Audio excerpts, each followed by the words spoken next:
మీకు కోపం ఎక్కువ? ఇప్పుడు చాలా సందర్భాలు ఎక్కువ. ఇప్పుడు ఇప్పుడు కూడా ఎక్కువ. అంటే అంత వేరంగా రాదు. వస్తే అవతల కొట్టేసి అలా ఉండదు, గట్టిగా అరుస్తాను, అది అవతల తీసుకోలేదు. స్ట్రెస్ అంటే ఎక్కువ పెయిన్ఫుల్ థింగ్స్ ఎక్కువ చూసాను నాకు. దానివల్ల ఆ స్ట్రెస్ ఎక్కువ అయిపోయి చాలా కోప్పడేవాడిని, చాలా కోల్పోయాను కూడా కోపం వల్ల. అప్పటి నుంచి బయటపడి సరే కామెడీగా వెళ్దామని కొంచెం నవ్వుతూ ఉంటామని అట్లా. చాలామంది అంటారు, చాలామంది తెలిసిందే, విపరీతమైన పెయిన్లు, డిఫరెంట్ పెయిన్స్ అనుభవించిన వాళ్ళే కామెడీ రాయగలరు అని. నిజం. మీ పెయిన్స్ అంటే ఏ కైండ్ ఆఫ్? చాలా ఉన్నాయి యాక్చువల్గా ఇప్పుడు అన్నీ. అంటే పూర్తిగా తగలలేదు, మధ్య మధ్య సగం సగంలో ఉన్నాయి అన్నీ. అది కంప్లీట్ అయిపోతే ఐ కెన్ ఎక్స్ప్లెయిన్. సో అలా ఉన్నాయి. మీరు లవ్ ఫెయిల్యూరా? చాలాసార్లు అయింది. చాలా సూపర్. 2-3 సార్లు అయింది. 2-3 సార్లు. ఫస్ట్ సూసైడ్ చేసుకున్నా అనుకున్నా, తర్వాత రెండోసారి ఆ థాట్ రాలే. ఫస్ట్ ఆప్షన్ తర్వాత సెకండ్ ఆప్షన్ దొరికిందంటే మూడో ఆప్షన్ కూడా దొరుకుద్ది కదా అని రెండోసారి థాట్ రాలే. ఫస్ట్ ఫెయిల్యూర్ తర్వాత ఏం నేర్చుకున్నారు? ఫస్ట్ ఫెయిల్యూర్ తర్వాత మనం సిన్సియర్గా ఉండకూడదని నేర్చుకున్నా. అయ్యో, నెగిటివ్ వైపు వెళ్ళిపోయారు? నెగిటివ్ వైపు వెళ్ళిపోయా. ఒక అమ్మాయి అలా కాదురా, ఎలా ఉండాలిరా అంది, ఏదో బాగుందని ఆ అమ్మాయికి ప్రిపేర్ చేశా. సెకండ్ ఫెయిల్యూర్ తర్వాత లవ్ అనేది పెద్ద ట్రాష్ అని అర్థమైంది. నేను నమ్మను అసలు లవ్. ఏం నమ్ముతారు ఈ జనరేషన్ అసలు నమ్మను లవ్. అయితే ఇద్దరు కలిసి ఉండాలి అంటే వాళ్ళిద్దరి మధ్య ఏం ఫ్యాక్టర్ ఉంది అంటే? ఏ బొంగ ఉండదు, ఏ ఫ్యాక్టర్ లేదు, ఏ అవసరం తప్ప. మరి ఎట్లా కలిసి ఉన్నారు? అవసరం తప్ప ఏ ఉండదు. అండర్స్టాండింగ్ ఇవన్నీ, ఫ్రెండ్షిప్ ఉండాలి. నేను చూసిన అంటే నువ్వు చెప్పింది కరెక్టా అన్న. నేను నాకున్న 10 మంది ఫ్రెండ్స్లో 9 మంది లైఫ్ అలాగే ఉంది. నేను ఒక్కరిది కరెక్ట్ అన్నాను, ఈ 9 మందినే కరెక్ట్ అంటాను. సో అలా ఇప్పుడు జనరేషన్ ఎలానే ఉంది. ఆ జనరేషన్ చూపిద్దామని ఫస్ట్ ఎపిసోడ్లో డైలాగ్ ఉంటుందండి. ఈ అమ్మాయి చాలామంది ఫ్రెండ్స్ ఉన్నారు, నా వైఫ్ పక్కన కూర్చుంటుంది, ఎదురుగా లాయర్ ఉంటాడు. ఈ అమ్మాయి చాలామంది ఫ్రెండ్స్ ఉన్నారండి, నా ఫ్రెండ్స్ ముందు చీప్గా మాట్లాడతాడు అంటది అమ్మాయి. అబ్బో ఫ్రెండ్స్ అందరూ బాయ్ ఫ్రెండ్సేనండి. హాయ్ బేబీ, ఎలా ఉన్నావు, తిన్నావా, బాగున్నావా అని మెసేజ్లు పెడతారు. దీనికి అమ్మ, చెల్లి, అక్క, నాన్న, మొగుడు ఇంతమంది ఉంటే ఆడెవడు నట్టుగా ఎవడు సార్ దీనికి బాగున్నావా బేబీని కేర్ తీసుకోవడానికి అని ఒక డైలాగ్ ఉంటుంది. చూసాను నేను అది. ఇది ఇప్పుడు జరుగుతుంది, నిజం ఇది. కరెక్ట్. ఫ్రెండ్స్ ఉండకూడదా, అమ్మాయికి అబ్బాయిలు ఫ్రెండ్స్ ఉండకూడదా? ఏమో మీరు ఉంటే ఉన్నారు, మెయింటైన్ చేయండి కాదని. కానీ అవి నేను చూసాను, ఆ సిచ్యువేషన్స్ చూసాను నేను. నిజంగా మెసేజ్ చేస్తారు కదా వాళ్ళు, నిజంగా కేర్ తీసుకుంటే వాళ్ళని ఎంకరేజ్ చేయొచ్చు. ఎక్కడ కేర్ ఉండదు అబ్బా, కేర్ ఉండదు కదా. అమ్మాయి నిన్న చెప్పింది క్లియర్ గా, మన ముందు అక్క, అమ్మ, తల్లి, బేబీ అని తిరుగుతారు మన చుట్టూ, అన్ని రిలేషన్ పేర్లు చెప్పి తిరుగుతూ ఉంటారు ఫ్రెండ్స్ అంతా. మనం లేనప్పుడు మన గురించి ఎక్కువ మాట్లాడతారు. సో ఏ రిలేషన్ని చెల్లెని నమ్మొద్దు, అక్కని నమ్మొద్దు, ఇది నమ్మొద్దు. నీ ముందు ప్రతి ఒక్కరు యాక్టింగ్ చేస్తారు అబ్బా, అది మాత్రం నిజం. సింపుల్ డార్లింగ్, ఇప్పుడు ఒక 5,000 అవసరం వచ్చింది నాకు, నేను నీతో మాట్లాడే విధానం మారిపోద్ది. 5,000 ఇస్తే పక్కన పెట్టు, అడుగుదామని థాట్ వచ్చినప్పటి నుంచే హర్షని ఏంటమ్మా ఫోన్ చేయ, ఏంటో అసలు నువ్వు నేను ఉదయం మాట్లాడతా, మధ్యాహ్నం మర్చిపోయాను ఇందాక అడుగుదాం అన్నా, ఒక 5K ఉంటుందా, ఈవినింగ్ ఇస్తా. ఇది ముందు బేస్ ఉంటుంది స్టార్టింగ్.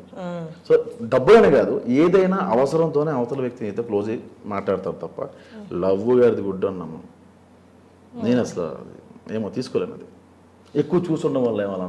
సార్ మీరు లవ్ ఫెయిల్యూర్ తర్వాత చాలా పెయిన్లో ఉన్నారు కదా, సెకండ్ దాని తర్వాత కొంచెం పెయిన్ డిస్టర్బ్ అయ్యి ఉంటారు కదా, ఆ టైంలో మీతో అంటే ఆ పెయిన్ నుంచి బయటకు తీసుకురావడానికి ఎవరైనా హెల్ప్ చేశారా, లేకపోతే మీరు ఎవరైనా హెల్ప్? నాకు ఫ్రెండ్ హెల్ప్ చేశారంటే, పబ్బుకి తీసుకెళ్ళిపోయాడు. ఎందుకురా అంటే ఇక్కడ చిన్న చిన్న బట్టలు వేసుకొస్తారా బాగుంటాయి అయ్యో అట్లా. సో అలాంటి వాళ్ళే బెటర్ అనిపిస్తుంది. మీకు చాలా సినిమాల్లో సరే పబ్కి వెళ్తారు, ఎంత మహా అయితే 3 గంటలు ఉంటారా? లేదు, నేను ఒక పెద్ద తాగ్గానే దడ్మని పడిపోతాను అక్కడ. పడిపోయిన తర్వాత మొన్న ఒక పబ్కి వెళ్ళాను నికోస్ అని. పబ్కి వెళ్ళిన తర్వాత ఏదో తాగాము. అక్కడ తాగిన తర్వాత అక్కడ ఒక అమ్మాయి ఉంది, నేను వెళ్ళి ఏం పేరు, నీ పేరు నమ్మడు ఇట్లా మాట్లాడుతుందా, అరే ఏంట్రా అంటారు. ఊరికే ఫన్, నేను బాగా ఎంజాయ్ చేస్తా అట్లా. బెస్ట్ కంపెనీ ఫీల్ అవుతాను నన్ను. సడన్గా పబ్బు వాండర్ వచ్చింది, ఆవిడ 40+ ఉంటారు. యా ప్రసాద్, నేను మీ మావిడ ఎక్కడ చూస్తాను, నేను ఎవరితో ఈ పబ్లో మాట్లాడను, ఐఎమ్ యువర్ ఫ్యాన్ అంత. ఆవిడ మీరు పబ్బు పెట్టాడు, మా అబ్బాయి పెట్టాడు, అందుకే నేను మెయింటైన్ చేస్తున్నాను అంత. సో లోపలికి తీసుకెళ్ళిన తర్వాత మేడం ఒక 20 CR మన దగ్గర ఉంది, సో హైదరాబాద్లో కానీ గోవాలో కానీ పబ్ ఓపెన్ చేద్దాం అనుకున్నా. మా బ్రదర్ వైజాగ్లో అంటున్నాడు, బట్ అది కన్ఫ్యూజన్లో ఉన్నా. కెన్ యూ గైడ్ మీ అన్న? నేను పెట్టి 6 నెలలు అయిందంటే నాకు పూర్తిగా తెలిసిన తర్వాత నేను మీకు చెప్తా అంటాను. క్రోర్స్లోనే మాట్లాడుతుందా చూసిన వాళ్ళంతా 2,000 అన్నాడు, 20 కోట్ల గురించి మాట్లాడతాడు. నేను చెప్పేది అబద్ధం నాకు తెలుసు, ఆయనకి తెలుసు, ఎదురుగా ఆవిడకి కూడా తెలుసు. అట్లా బిహేవ్ చేసేవాడిని. సరే, ఈ పబ్కి వెళ్ళారన్నారు డివేట్ అవ్వడానికి ఆ పెయిన్ నుంచి. ఇలాంటివి చేసేవాడిని అక్కడికి వెళ్ళి, ఇలాంటివి వేసేవాడిని. నాకు ఒక గర్ల్ ఫ్రెండ్ ఉండేది జాను అని. మేమిద్దరం పబ్కి వెళ్ళినప్పుడు తను వాష్రూమ్కో బయటకు వెళ్తే చికెన్ నాచోస్ అని ఆర్డర్ పెట్టాను. తను రిటర్న్ వచ్చినప్పటికీ అదే టేబుల్ మీద 20 ప్లేట్లు ఉండేవి. నేను వాళ్ళే బ్రో కానీ పీస్ తీసుకోండి బ్రో అనేవాడు. ప్లేట్ తీసుకొచ్చేవాడిని. అలా 20-10 ప్లేట్లు ఉండేవి. తను రాగానే ఏంటిది ఎక్కడెక్కడ తెచ్చావండి ఎవడకి తెలుసు. వెళ్ళి లైవ్ కాన్సర్ట్స్ అవుతాయి, పాడతారు కదా, నేను వెళ్ళి పాడేవాడిని. అక్కడికి వెళ్ళి లాక్కొని పాడేవాడిని. కట్ చేస్తే బౌన్సర్స్ పట్టుకెళ్ళిపోయేవాళ్ళు. Bro I can sing bro, నేను బాగా పాడతాను బ్రో అంటే, బ్రో వద్దు తోసేవాళ్ళు. ఇట్లా చాలా జరిగాయి. అట్లా ఎంజాయ్ చేస్తాను తప్ప గొడవలు అలాంటివి ఉండవు. అంటే ఇవన్నీ బయటికి రావడానికి ఇట్లా నన్ను నేనే పిచ్చి పిచ్చిగా చేసుకున్నాను. తర్వాత అర్థమైంది. కానీ మీరు అన్నారు కదా, ఇప్పుడు ఈ 3 hours ఓకే డీవియేషన్, తర్వాత ఇంటికి వస్తే మళ్ళీ పొద్దున్న లేస్తే మళ్ళీ పాస్ట్ గుర్తొస్తుంది కదా, ఇవన్నిటి నుండి బయటికి రావడానికి మీరు ఇందాక ఏదో అన్నారు మెడిటేషన్ చేశాను అని. అప్పుడు అంటే ఈ యాక్సిడెంట్ తర్వాత బయటపడడానికి మెడిటేషన్ చేస్తాను. బట్ ఇలాంటి వాటి నుంచి బయటకు రావడానికి నన్ను నేను ఖాళీగా లేకుండా చేసుకున్నాను. వర్క్ ఎక్కువ పెట్టుకున్నా, కావాలనే పని ఉన్నా లేకపోయినా కల్పించుకోవడం మొదలు పెట్టా. సో అప్పుడు బిజీ అవ్వడం. ఓకే, బిజీ ఒక్కటే మిమ్మల్ని డివేట్ చేసింది పైన, ఏ మనుషులు ఎక్కడ హెల్ప్ అవ్వలేదు. ఎంత బిజీగా ఉన్న హర్షిని నువ్వు ఇంటికి వెళ్తావు, ఒక్కదానే ఉంటావు. అప్పుడు ఖచ్చితంగా ఎవరో ఒకరు గుర్తొస్తారు. ఆ ఒక్కదే ఉన్న టైం ఒక 4-5 hours కన్నా ఎక్కువ ఉండకూడదు, నిద్రపోయే టైం అయి ఉండాలి అని చెప్పి పెట్టుకున్నాను. సో అలా సో వర్క్లోకి వెళ్ళిపోతే ఇంకెవరు గుర్తురారు. ఇప్పుడు ఈ టైంలో నా ఎక్స్ గుర్తు వచ్చిందంటే అంతకన్నా పెద్ద బూత్ లేదు, ఇలా మాట్లాడుకుంటే. సో బిజీ అట్లా పెట్టుకున్నాను. ఓకే, సరే, మనుషులు అయితే ఎక్కడ హెల్ప్ చేయలేదు ఆ పెయిన్ నుండి బయటికి రావడానికి, ఓన్లీ మీ వర్కే హెల్ప్ అయింది. నీ పెయిన్ నాకు ఎంటర్టైన్మెంటే తప్ప ఇంకేముండదు. నువ్వు బాధ చెప్తుంటే నీ బాధలో నాకు ఇంట్రెస్ట్ ఉంటేనే వింటాను. లేదు సార్ నాకు పిల్లం వదిలేసిందిరా, ఎలా అన్నదిరా అలా అన్నదిరా అంటే నాకు చిరగేస్తారు. అవతల ఎక్కువసేపు చెప్తే రిపీట్గా చెప్తే చిరగేస్తారు. లవ్ ఫెయిల్యూర్ కూడా మందు వేసినప్పుడు రిపీటెడ్గా అదే టాపిక్ చెప్తాడు. అతను అలా చేస్తున్నా, తను అలా చేస్తున్నాను. ఒకసారి వింటావు, అరే వదిలేరా, యూ డిజర్వ్ బెటర్ అంటాం. వాడు నెలంతా తాగుతూ అదే పని చెప్తే చిరగేస్తుంది మనకు కూడా. సో మన పెయిన్ ఎక్కువ సార్లు ఎవడు విండు. కొత్తలో డిప్రెషన్లో ఉంటావు, 2-3 నెలలు పోయాక నీకే మెచ్యూరిటీ వస్తుంది. ఎందుకు అమ్మాయి కోసం బాధపడుతున్నాను, అమ్మాయి రాదో తెలుసు కదా, అట్లా మెచ్యూరిటీ వచ్చేస్తుంది దానికి. సో నెక్స్ట్ స్టెప్ తీసుకుంటాడు. అయితే ఎదుగుతాడు, లేకపోతే ఆత్మహత్య చేసుకుంటాడు, సింపుల్. అయితే పెళ్లి చేసుకోరా మీరు ఇంకా? I'm married. మ్యారీడ్ అండి, మ్యారీ వరీడ్ అదే కదా మా ఆవిడ అంటే. నేను రియల్ లైఫ్లో అడుగుతున్నా. మ్యారీడ్. ఓకే, ఎప్పుడు ఏ ఇయర్లో? 2 years back. Okay, రీసెంట్లీగానే.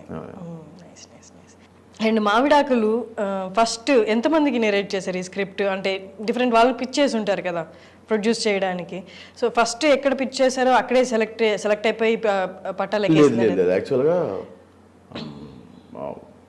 Chilli స్టోరీస్లో Karthik అనే ఉంటాడు, నాకు బాస్ క్యారెక్టర్ చేస్తున్నాడు. ఆయన నాకు పిలిచి ఒక సిరీస్ ఏదైనా చేయొచ్చు కదా అంటే సింగిల్ VIP అని ఒకటి చేశానండి. పెద్ద ఫ్లాప్ అది అసలు వ్యూవర్షిప్ రాలా. నేను వేరే అబ్బాయిని పెట్టి చేశాను. తర్వాత వేరే లైన్ చెప్పాను అంతే. ఒక అమ్మాయి అబ్బాయి విడిపోదాం అనుకుంటారు, కోర్టులో కండిషన్ పెడతారు 6 months కలిసి ఉండాలని. వాళ్ళు లివింగ్లో ఉంటే అలా ఉంటుందని చెప్పాను. ఈ ఆఫీసు ఈ తోటకూర ఏం లేదు అసలు. అప్పుడు బాగుంది ఇచ్చేసి అన్నారు. ఓ పైలట్ కొట్టగానే ఇంకా కంటిన్యూ చేసేమన్నారు. ఎవరు కథ అడగల. మీ డైలాగ్ ఎలా ఉండేది, రైటింగ్ అంతా కూడా ఏం అడగలేదు వాళ్ళు. మీరు దీనికి ముందు మూవీస్కి వర్క్ చేశారా? ఓ 15 సినిమాలు రాసుంటారు. ఓకే, మాకు తెలిసిన పేర్లు లేవు. పేర్లు అంటే నేను గోస్ట్ నేను యాక్చువల్గా అంటే క్యారెక్టర్ పడుతుందేమో నేను రాసేవాడిని. సార్ నేను ఈ క్యారెక్టర్ నేను రాసుకోవచ్చు. నువ్వు మంచి ఆర్టిస్ట్ రాసుకోమా. మొత్తం కథ అంతా రాస్తే బేసిక్గా నేను ఎలా ఇచ్చేవాడిని అంటే, ఒక వర్షన్ రాయమంటే నేను ఒకటానికి 3 versions రాసేవాడిని. ఇందులో తప్పు ఉంటే వీళ్ళు అయిపోతారేమో, ఈ వర్షంలో ఇంకోటి పిక్ చేసుకుంటారేమో, అట్లా ఇచ్చేవాడిని. కథ మొత్తం రాసిన తర్వాత వెన్నెలకిషోర్ అనుకుంటున్నాం ప్రసాద్ క్యారెక్టర్కి డ్రాప్ అయిపో, సత్య అనుకున్నాం ప్రసాద్ డ్రాప్ అయిపో, ధనరాజ్ అనుకున్నాం ప్రసాద్ డ్రాప్ అయిపో, ఆది అనుకుంటున్నాం డ్రాప్ అయిపో. మరి ఇప్పుడు వచ్చిన ఆఫర్లు అది ఎట్లా పిలిచారు? ఇప్పుడు వాళ్ళు ఎవరో ఒక డేట్లు లేకపోతే మిగతా వాళ్ళకి ఎవరో లేకపోతే నన్ను పిలుస్తున్నారు. ఓకే. టైం అంతే. స్టార్ట్ అవ్వాలిగా ఎక్కడో ఒకటి. అంతే స్టార్ట్ అయింది అయితే. అయిందంతే. ఏమో అనుకుంటున్నాను ఇంకా స్టార్ట్ అయింది. తెలీదు. అయింది